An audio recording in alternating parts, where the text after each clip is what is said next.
7 نومبر 2020 کو corona virus سے بچنے کے لیے شہریوں نے NCOPC کی ہدایات کو نظر انداز کر دیا۔ ماسک نہ پہننے والوں پر 100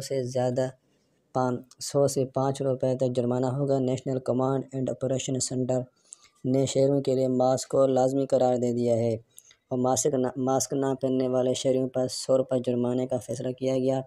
کراچی میں ماسک نہ پہننے والوں پر 5 روپے جرمانہ کیا جائے گا۔ NCOC اور حکومت فیصلے کے باوجود کراچی، اسلام آباد، لاہور، پشاور سمیت دیگر شہروں میں SOPs پر عمل نہ ہونے کے برابر ہے۔ بازاروں اور دیگر مقامات پر SOPs کو بالائے طاق رکھا جا رہا ہے۔ شہریوں کی بڑی تعداد بغیر ماسک کے گھوم رہی ہے اور سماجی فیصلہ بھی نہ ہونے کے برابر ہے۔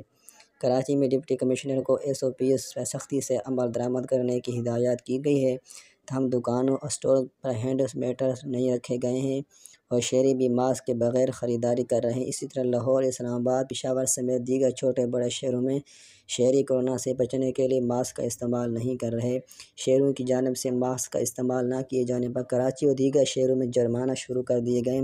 کراچی میں کچھ دکانوں کو بھی سیل کر دیا گیا ہے۔